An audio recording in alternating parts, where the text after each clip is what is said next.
Welcome everyone. We'll just give 30 seconds to get everyone in and then we will start.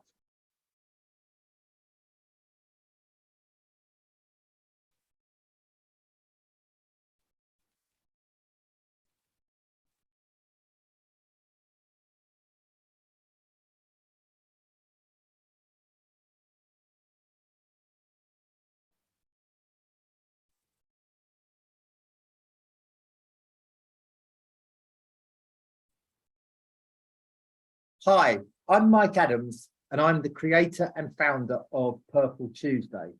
And welcome to the last session of today, but perhaps the most important in some ways. And let me just do a little bit of housekeeping to start with. This session is being recorded and will be shared with you after the event. And for those who have been on other sessions, this is well and truly global. So some people will now be asleep and some people will not be far off having got up. And so we know that a lot of people are going to watch this on demand. Captions are enabled. Turn them on using your viewing tab in Zoom if required. And the most important thing for me is look at your Q&A box and really engage and ask questions, and we will make sure we have time at the end. Two reasons. One, this is your opportunity to ask panelists questions. And two, think about people who are watching this on demand who won't have that opportunity to ask the question. To put yourself in their shoes and ask the question you think they might want to ask you. I have spent my entire working career promoting the value of disabled people and disability. We know the audience has got bigger, but we need the conversation to become commonplace. We need that conversation to become normalized. And in 2022, the importance of disability inclusive marketing and communications cannot be underestimated. Access for people with disabilities. As a customer, if you cannot access the product or service, if it doesn't reflect your needs as a valued customer who happens to have a disability, then you are highly unlikely to buy, especially if there is another choice. And for businesses, it is pretty stark. Less than 10% of businesses across the world have a strategy to access the disability market. So this becomes a huge opportunity for those who get it right. Demonstrating your inclusion credentials through marketing and communications is one of the hooks. And in the next hour, we are going to find out how in a very practical session. So let me introduce our panelists. We have with us Andrea. Oh, just before I do that, actually, I would like to extend a huge thank you to our headline partner, eBay, our global partners, Standard Chartered Bank, SHL, and Hidden Disability Sunflower Scheme, and to all of our national partners shown here. Without your contribution, today's conference would not be possible. And just in the hour before this session, we had a speed dating, getting to know you with all our partners, and the vibrancy and the commitment was absolutely overwhelming. So I know it's going to be a great Purple Tuesday this year. So let me introduce our panelists. We have Andrea Kennedy, who is going to give a short masterclass in what exactly is accessible communication, what are the global accessibility standards, and the top tips to creating accessible content for people with disabilities.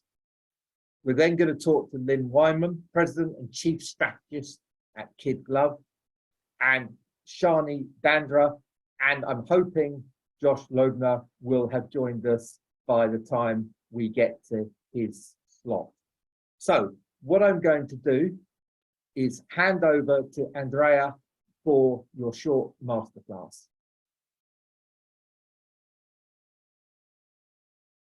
If you come off mute, Andrea, that would be great. There we go. I was being lazy, look, and waiting for someone to unmute me. Terrible. Thank you so much, Mike. This session I've been looking forward to. I know that you've all had quite an exciting day, and God bless the presenters, must be shattered. But what a fabulous feedback I've been getting from everybody so far. Okay, so this is only a very brief look at inclusive marketing and communications. I'm going to give you what you need to know to get out there, get the information, get the help you need, and also understand how you can make your products, your marketing materials, your messages accessible. Okay, so there is a list of countries that you can find on the W3 site. Now, why this is important is regardless of where your head office is, because this is the way it used to be, wherever you are promoting your products or your messages or your communications, you must adhere to that country's own guidelines, laws and standards. So there is a wonderful little page on the W3C. It's quite outdated now, although a lot of the information still stands. It's going to be fully updated by the end of November. So we're not far away.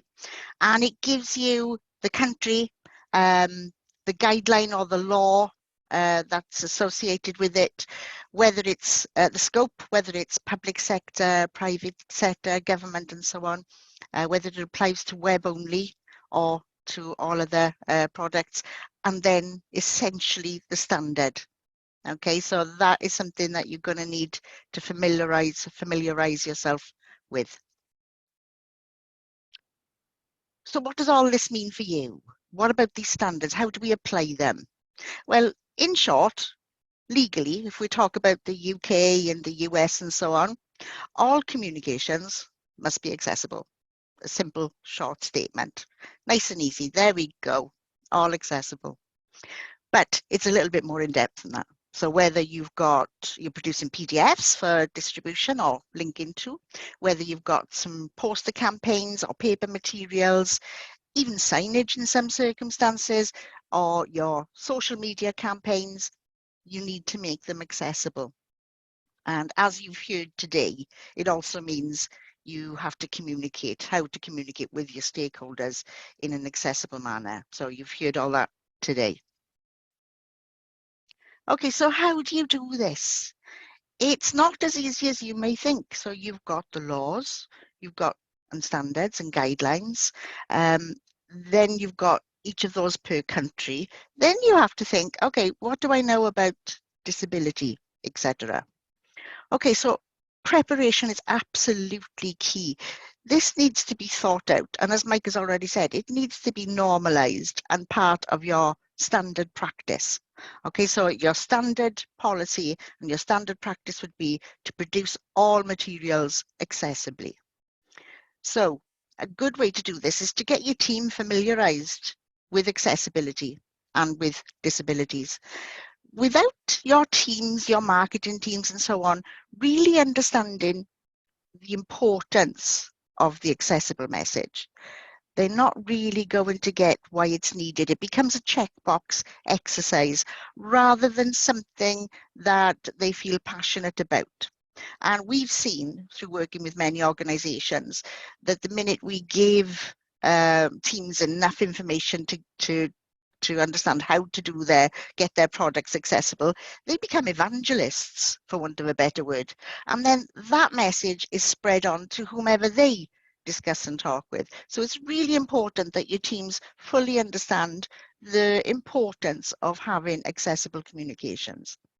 So how do you do that? You know, you speak to people with disabilities, always in your workplace, in your environments, wherever you are.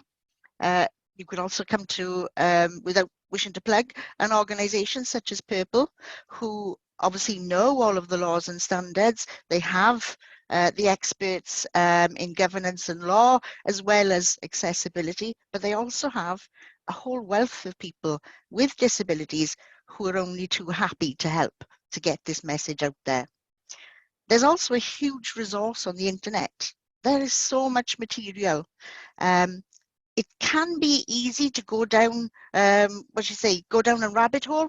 It can be a little bit easy to fall down a rabbit hole, but just keep in your mind your standard. This is my standard. So for example, in the UK, it's WCAG 2.1. So I'm going and I'm heading down this little rabbit hole, but I'm keeping my standard in mind.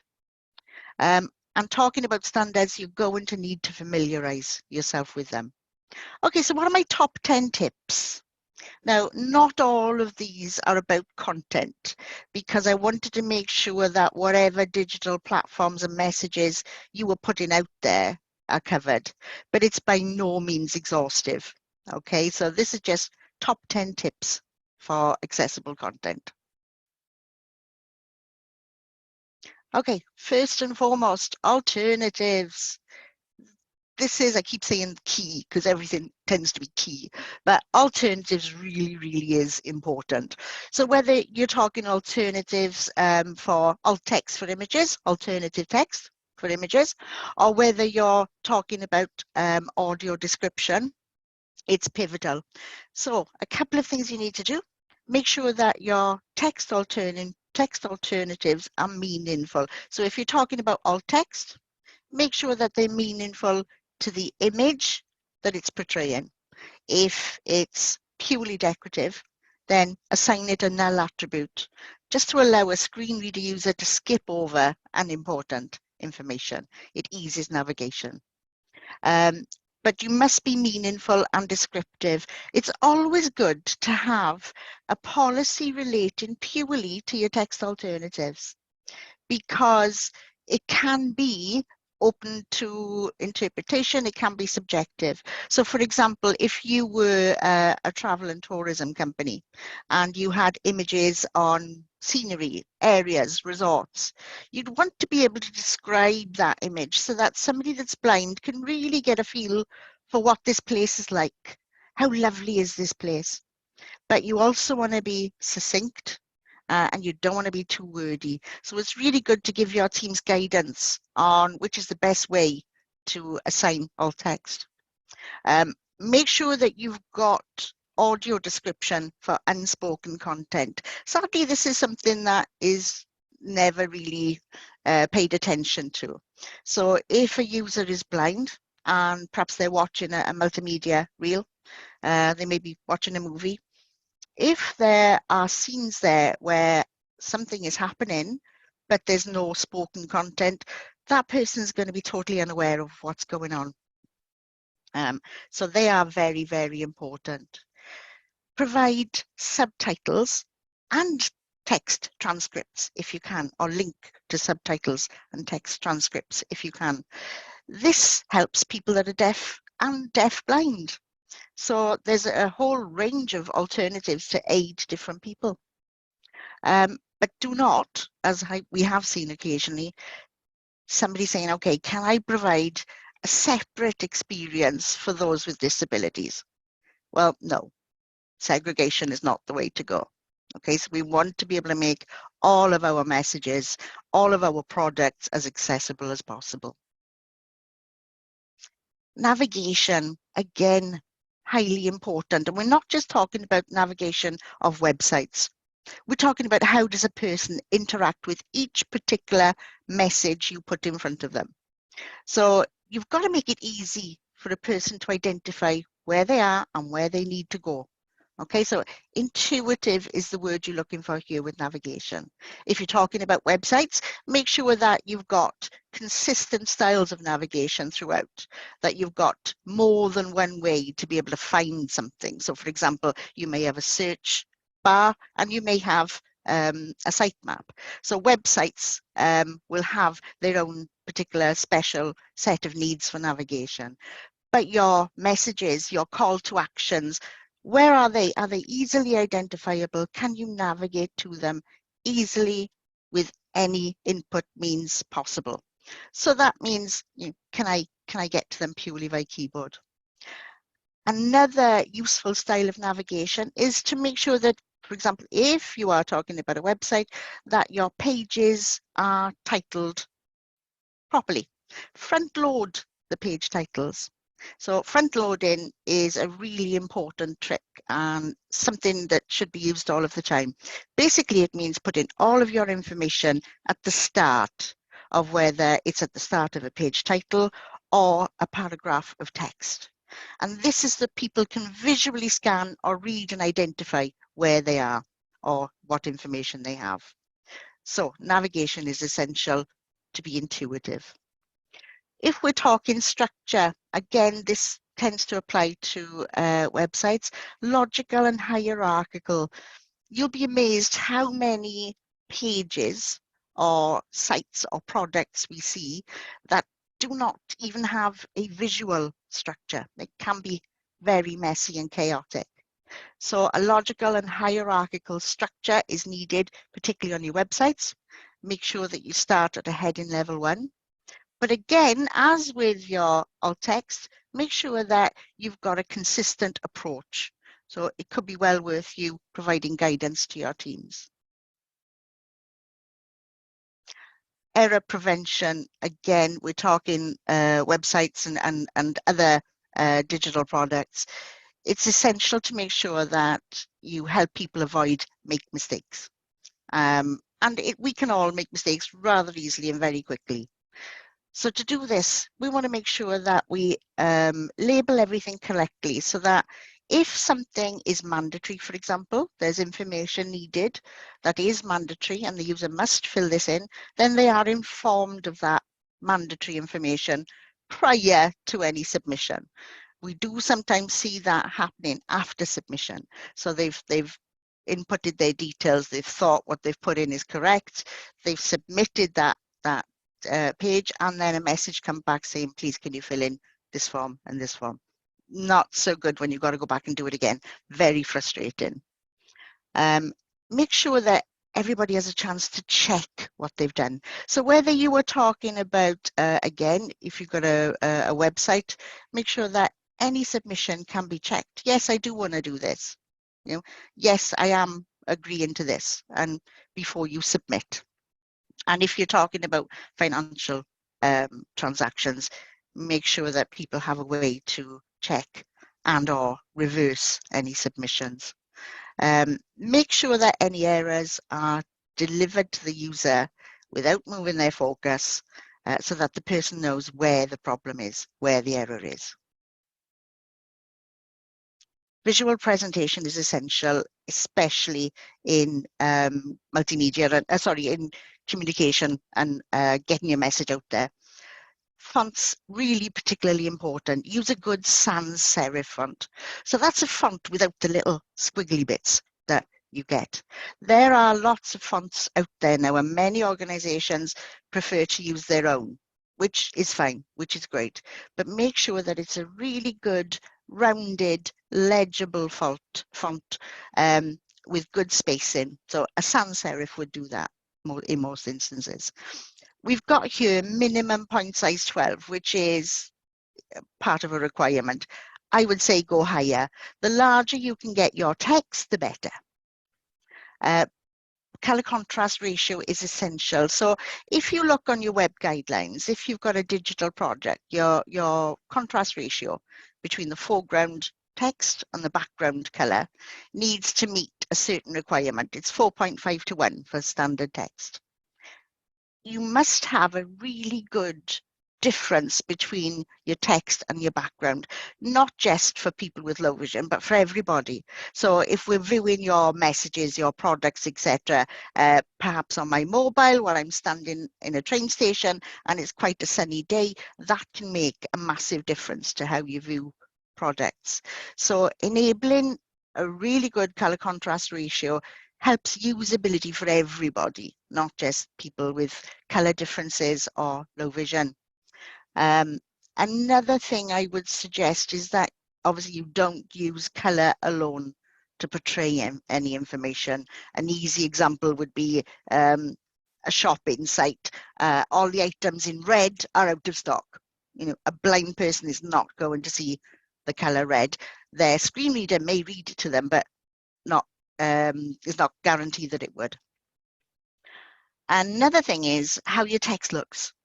So don't use blocks of italics or blocks of bold or justified text.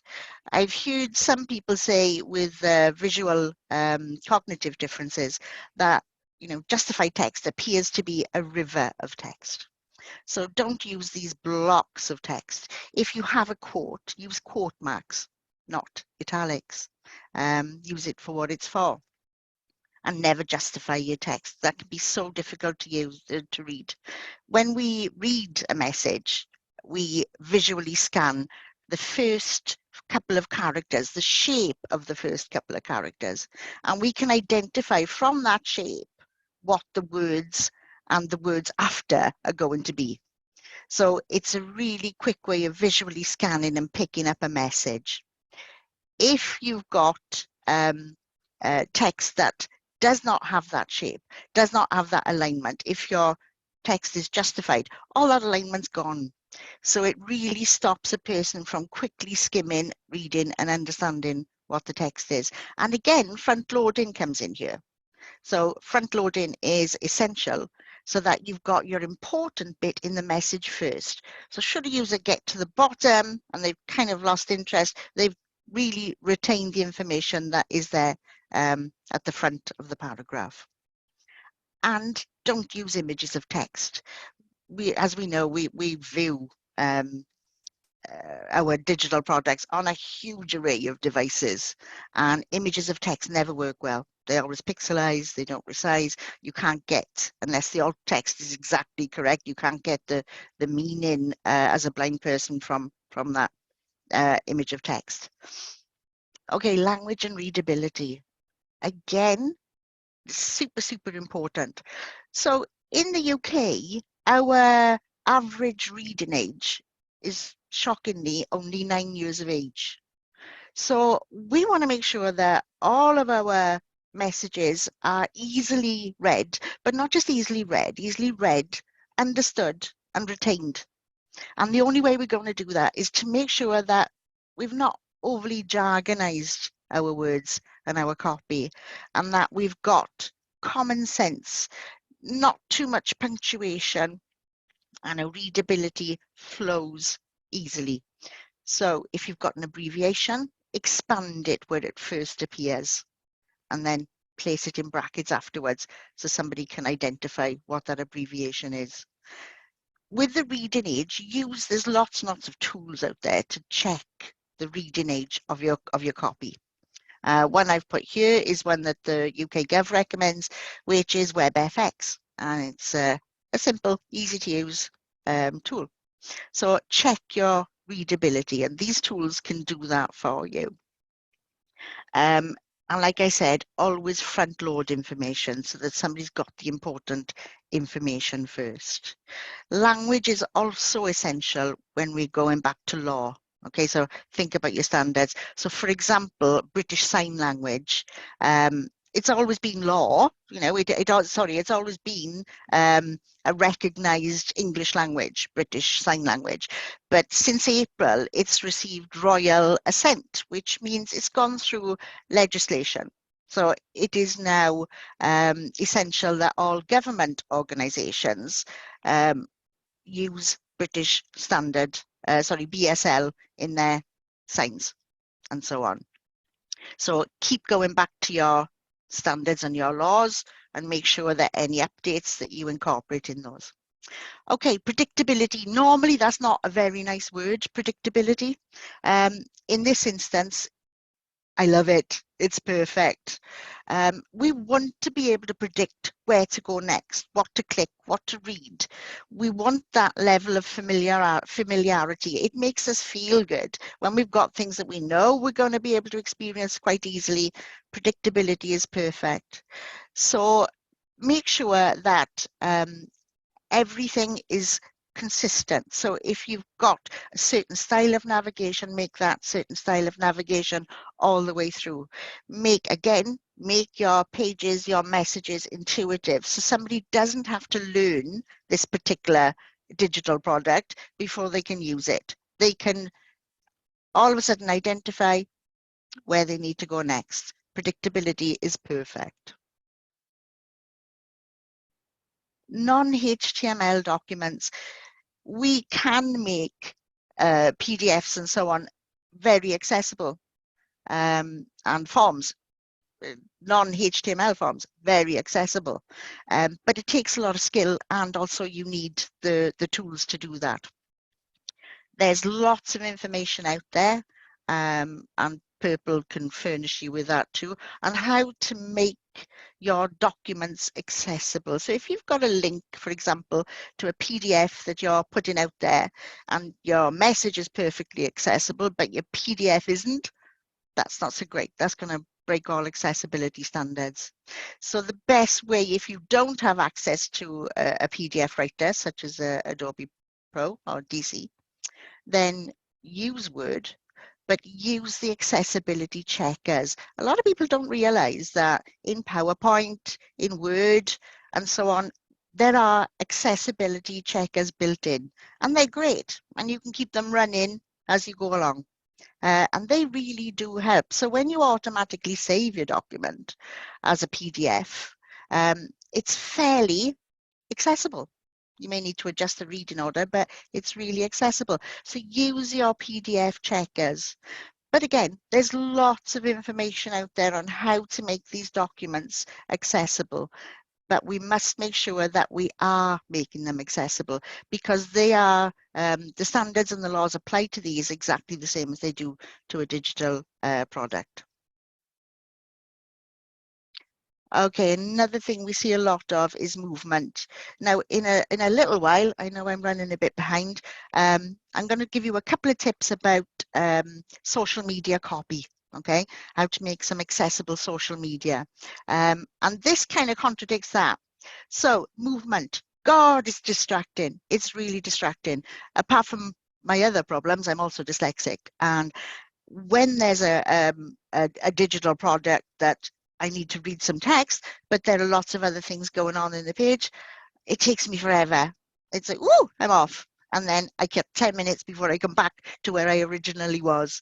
So distractions can be a bane for everybody, but also strong movement, fast movement, blinking movement can cause epileptic seizures. So not good. Please restrict movement, do not use movement, or if you do need to have movement, make sure that a person can pause, stop, or hide that movement. And interaction. We need to be able to use our products on any platform, or as many platforms as possible. And we need to be able to use them with whatever input devices we choose to use. Because of my disabilities, I often use Dragon, Naturally Speaking, which is a voice activated software. And sometimes if I can't use my software, I don't use the product if it's not accessible with it. So please make sure that your messages can be displayed and can be used seamlessly on as many devices as possible, because in today's world, we use mobile devices and tablets far more than we do use traditional standard desktops now. So that's, again, an essential part of your planning. Make sure that you've factored in these environments. Okay, so a couple of tips for accessible social media campaigns. And these are only just a few, but there are quite a lot. So with your copy, stick to 25 words per sentence or less. Okay, we don't want huge chunks of information because they never get read.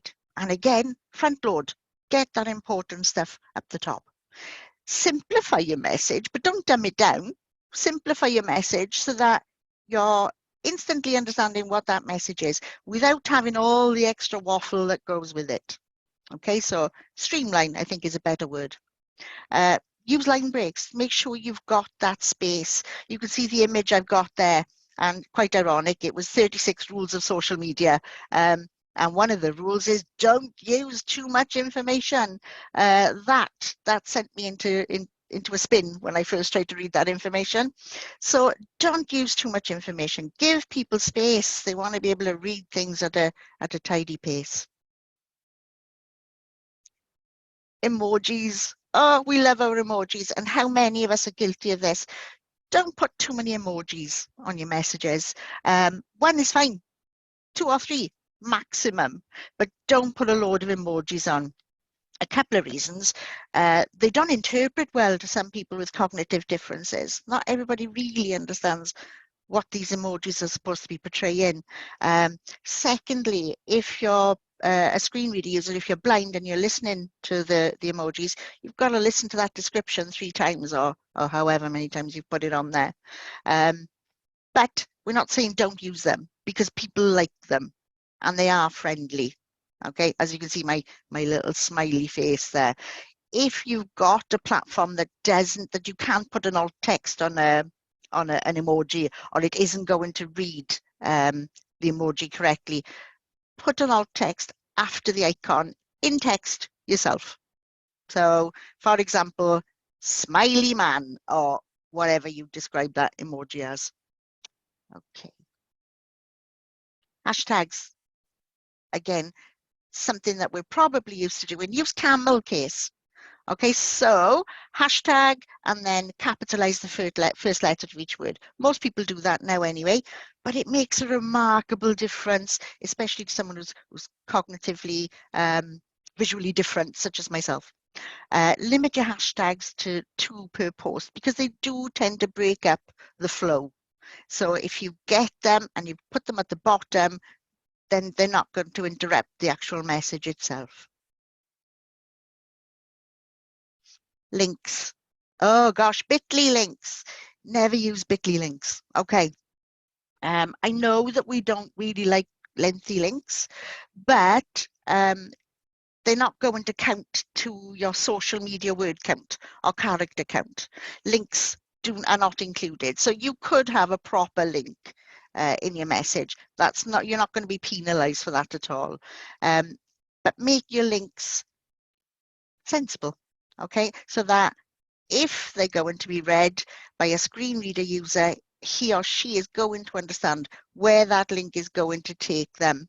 So an example that the UK Gov give is read guidance on applying for a driving license plus link, and the link will be there. But again, like I said, don't use bit.ly links. And limit the links that you've got in a post. You'll be quite amazed to see how many little posts you can get on Twitter, especially. People tend to be doing this where there's too much links. So limit the amount of links that you have per post. And media. Media is a really important tool, and everybody loves media because it can get you that message far quicker than reading or understanding or learning something. So it's a really, really useful tool. But make sure that they're subtitled and they've got captions and an audio description. And like I said, for those that are deafblind, adding the text transcript too is a win-win. When you've got multimedia with audio and spoken text, so you've got background music and you've got spoken text, spoken words, make sure that you've got a minimum of a 20 decibel difference. Now it's pretty hard to measure this, but basically I've put a little graph on the side. A 20 decibel is the sound of rustling leaves or a mosquito buzzing. And all this is to make sure, and I think we've all seen this, where people have posted videos and they're talking, but you can't concentrate on or understand what they're saying because the music is too loud. So just make sure that you've got a good separated difference between your spoken content and your audio. And again, front load, essential to front load. Thank you, Lauren. because front loading is so important. And we've got animation, minimize it, movement, keep it to the bare minimum. And I think we're done, Lauren. And I'm sorry I've ran over a little, guys. So did we have any questions? No. Well, what we're going to do, if people have questions, we'll take them at the end, Andrea. There we go. A huge, huge thank you for you. I did tell people at the start it would be a masterclass, and that is exactly what it is in terms of the nuts and bolts of how you do it. And I can absolutely tell everyone that this is going to be probably one of the highest viewed sessions on demand after today. So thank you very much, Andrea. What I want to do now is bring those principles to life. And I just want to introduce Lynn. And Lynn, so how do you, in your day-to-day life, in the sector that you are, how do you put accessible, inclusive marketing practice at the heart of everything that you do for your clients? Yeah, Mike, I just want to say congratulations on a great day. And Andrea, oh my goodness, really great stuff. I was taking notes as fast as I could. But, you know, I think you've shared some really important points today that are at the heart of this. You know, you have talked today about how 15% of the world's population has a disability, which represents an $8 trillion buying power, yet only 10% of organizations are placing this at the forefront of what they're doing. So the first thing is recognizing that this is a huge competitive advantage for your organization to focus on this audience. And I believe in order to keep it in front of you, you have to focus and set measurable goals at the very highest level. And I've always been taught what gets measured gets done. And I've gotten to talk with many people today who have said, many people have great intentions. We're all excited about doing the right thing. We see the economic data and we get very excited, but then we get into real life where we have budgets and deadlines and too much to do. And it's, if you don't have those measurable goals at the very highest level, it's going to be very easy to let life take over. So, you know, the first part is just make it a big goal. The second part is to develop understanding. I think making sure you have got inclusion, disability inclusion on your marketing team, whether that be somebody who's on your team, somebody who's consulting with you, or maybe a focus group or an advisory group that you're bringing in to help you. I would say that's the second thing. And then the third thing is to honestly follow all of those wonderful things that Andrea just shared with us, which quite frankly can be overwhelming, but it's the right thing to do. And if you can't do 100%, start somewhere to make a difference. So make it a high goal, have diverse voices on your team, and then make sure you're incorporating accessibility into what you do. No, absolutely, Lynn. And it's been really interesting in previous webinars. What disabled customers have just said is just do something, just start. Don't think that you have to have perfection, otherwise you can't do anything. It's kind of just get on with it. And I think that's really important. And just to kind of bring it to life, just in your world, just some piece of inclusive marketing and comms that you've seen that has made you smile, Lynn, in the last few months? Oh, things that have made you smile. Well, Mike, I think everything that comes out of Purple Tuesday makes me smile. And the whole thought of what's going to happen on November 1st makes me smile. But I think that it is the true sincerity and the true increased frequency of focus. I feel like every week, every month, I see more focus on this topic being made. Oh, absolutely. And I think, you know, what you've done is kind of, Purple Tuesday is absolutely about and for organizations meeting the needs of disabled customers, people with lived experience. And when you bring those two pieces, those two ingredients together, then you really have got traction. And thank you so much, Lynn. And I now want to move to Josh. And Josh, in some way, from a different perspective, I'm going to ask you the same question. Give us a real life example, a piece of practice that's made you smile and made you excited in terms of inclusive marketing and communications. Yeah, definitely. And Mike, thanks so much. Really, just as a preamble to that, everything that you do with Purple Tuesday is something that has just been amazing. And the spark that you've lit from a global movement is amazing, and something that so many people have looked to since you've done that to create a momentum that is unparalleled. I'm not sure if there's anything else that's at the level of Purple from a global recognition consideration. So cheers to that.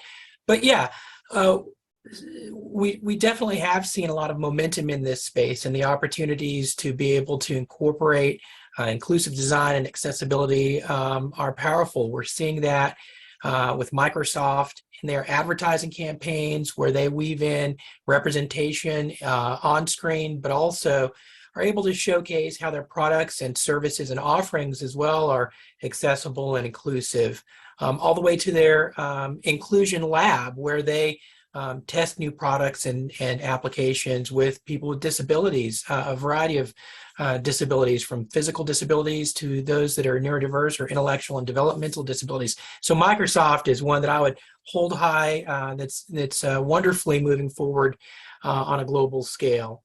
Then we can look to Google as well in the tech category, who's recently released their Marketing for All initiative to celebrate across a variety of underserved communities. And we're seeing that in their advertising and marketing, where again, we see representation on screen, but as well, we're seeing people with disabilities as part of the production crew, as part of the teams that are developing the advertising. Unilever as well on a global scale, makers of everything from Degree deodorant to Knorr, meat broths. They do amazing things in front of the screen, behind the screen. They are focused on the Unstereotype initiative for better representation and more representation and visibility in front of and behind the screen. So we're seeing it at the global scale, but I don't want these three examples to suggest that we can't do it at a very localized level, where we invite people. Disabilities are everywhere, right? Where we invite people from the community who may be able to help support a mom and pop business or a small advertising boutique to better engage and market to disabled consumers. No, absolutely. And the word you've used is representation. And I think, representation in your brand, whether it is customers or employees. And we all know that the best organizations are ones that represent in their workforce their consumer base. And let me, while I've got you, just ask for a bit of advice, really, because Purple Tuesday is becoming a global brand. And, at the heart of what we need to do is make it local to the countries, the regions, the cultures, but also make it connected in to the global. And if you had one or two pieces of advice for me and Charlene in how we grow this to be a truly global brand, what would you suggest we do in 2023? People are, whether they are business leaders, marketing directors, or just consumers who are interested in being allies with the disability community, people are hungry for knowledge about the disability communities.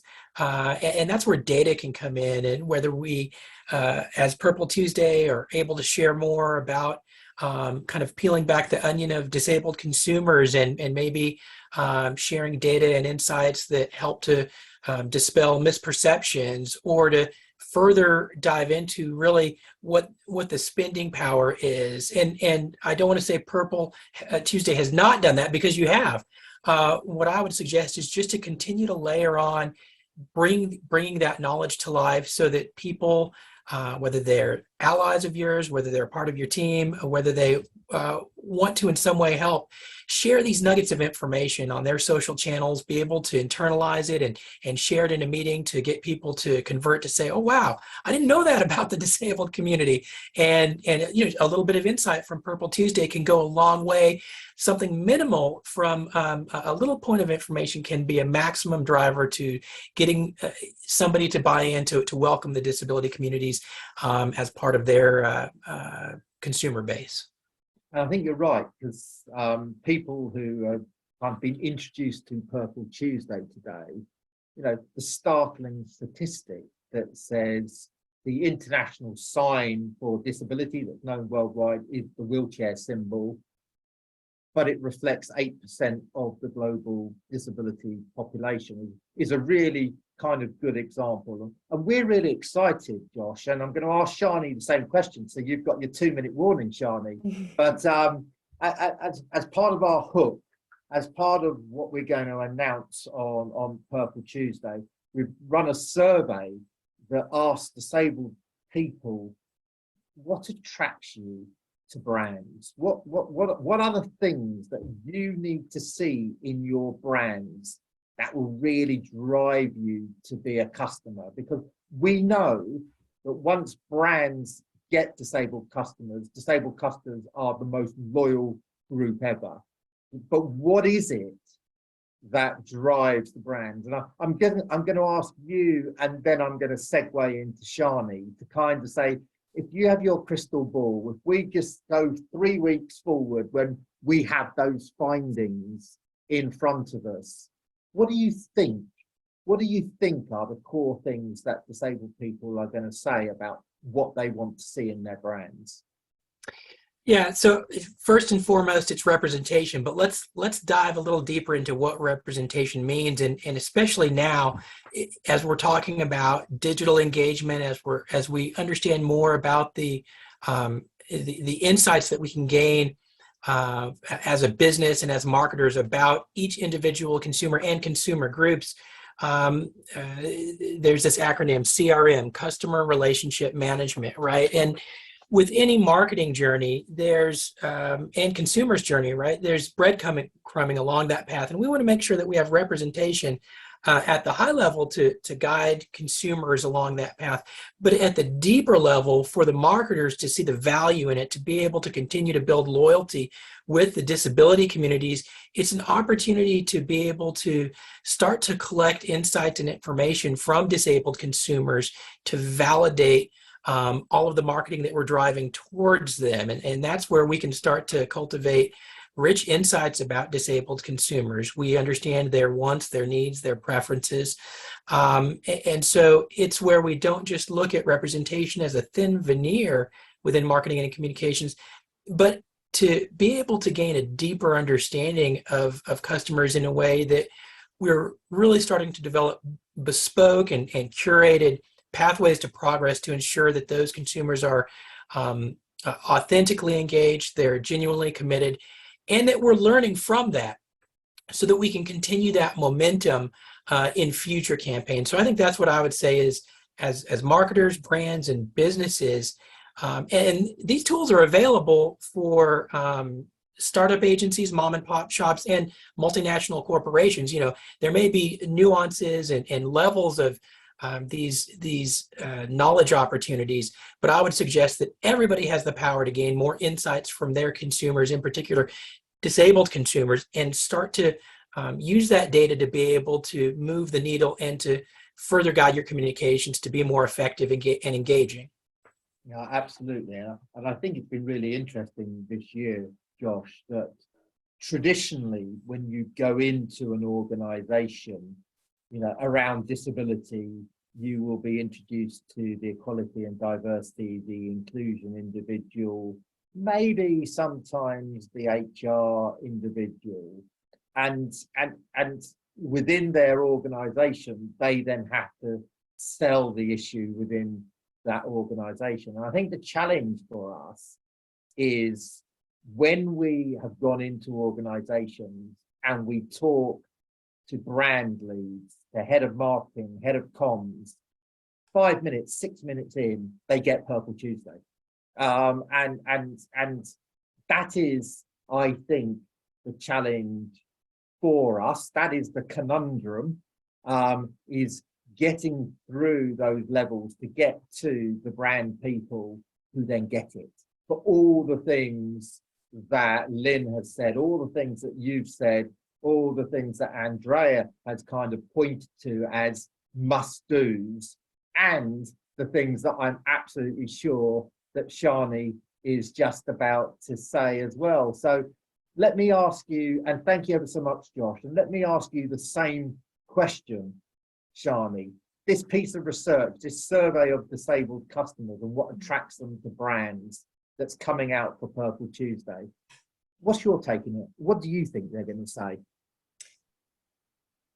I think diversity and inclusion in advertising and marketing matters for brands who want to show that they care and that actually they really get it.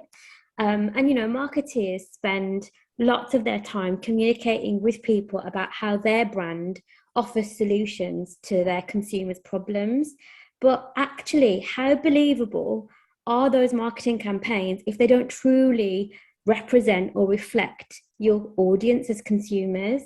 And I recently read a report, which is a global study on the diversity in the marketing industry. And it found that 72% of people don't feel advertising reflects the world around them. 63% don't see themselves represented in most advertising. And 60% don't see their community of friends, family, and acquaintances represented accurately. So I think it's really clear and fair to say that the relationship that many people have with brands is quite superficial. And, you know, advertising and marketing campaigns are sometimes failing to create deep connections between those brands and their audiences. I just want to share a quick example. Yeah. I was in the market for a new laptop, and I was searching websites, and I went onto Microsoft's website, and it wasn't a page about anything to do with inclusion or diversity. It was a product page for a laptop. And there was an image of a disabled woman of colour holding the laptop. I myself am a disabled woman of colour. And I just stopped in my tracks. I thought, wow, I've never seen that before. And I now feel like I have much deeper brand affinity with Microsoft, in addition to all of the amazing work that they do. Because in that little moment, I felt seen, I felt valued, and represented. So I think it's important, you know, that relationship between a brand and customers, it creates loyalty and trust. And I purchased from Microsoft over other brands that day. So, you know, it's not only the morally right thing to do, it does make good business sense as well. Because the final thing that I wanted to share is that a report by McKinsey shows that companies who actively spearhead diversity and inclusion strategies are 35% more likely to achieve above average returns, with business performance increased by 31%. So, you know, and I love what the previous speaker said, you know, don't be scared. Everyone has to start somewhere. Just be brave, be bold, align it to your organization's brand, and what you want to achieve, and what problems you can solve for your consumers. I think that's the best starting point. You're absolutely right, aren't you? And I know myself, and I'm sure this is going to come up, by the way, what disabled people want to see is themselves. They want to see, they want it to resonate and go, that's me, that's me. And actually, that goes a long way. And then you have to deliver with the customer service and everything else. But that is what, and I remember, Shani, the first time you and I met, we did something for television on advertising.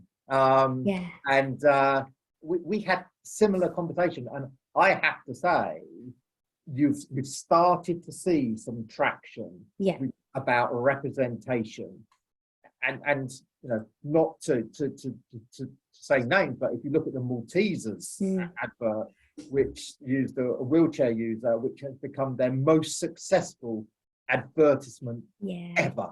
And disability and disability representation works. And I used a statistic this morning that said 80% plus, if you think about the definition of disabled people, 80% plus of people across the world will either have a disabled relative or someone who is disabled in their close network. And the question that always gets asked is, would you want your brother, your auntie, your niece, your grandma, your mum, your dad coming to the organisation that you are working for, and one, don't recognise themselves, and two, have a poorer service, customer service, particularly only because they have a disability? And the answer's got to be no. And I think the session today, this evening, or wherever you are in the world, it might be earlier, the session is about saying it can be done. And then in a fun way, right? And in a fun way. I just want to like pick up on the point you made about the Maltesers advert. It's got so much humor in it, but it openly challenged existing stereotypes and biases about disabled people. Like, there was one Maltesers advert that featured a disabled woman, and it was about dating. Dating and disability is not really portrayed positively. And in a short ad, they got that message across, but it just goes to show how campaigns can make a positive difference in the world, but also elevate the voices of people that are typically underrepresented as well. So it doesn't have to be serious. It doesn't have to be all doom and gloom. It doesn't have to be clinical. Be creative. Not only will you have a better campaign, but you know the piece of information you shared, Mike, it was their best performing ad ever. Yeah, absolutely. And interestingly, Shani, someone said to me, 2 or 3 people have said to me, you know when brands have made it when they can link disability and humour. And I think that's exactly what you have said, because there is a sense of working out where the boundaries are and going to those boundaries. So thank you ever so much. I'm just conscious of time. Lauren, is there any final question that has come up that we wanted to raise? No, we haven't had anything come through, Mike, so I think everyone's covered really well what we wanted to talk about. No, absolutely. And it has been well and truly a masterclass in the issue. It is proven that it can be done. There are no excuses. And just to re-emphasize the point that Lynn made, the market is huge. The opportunity is huge. The demands that disabled people want is to have a quality customer experience. And if they do, they will spend their pound, their dollar, or other currency.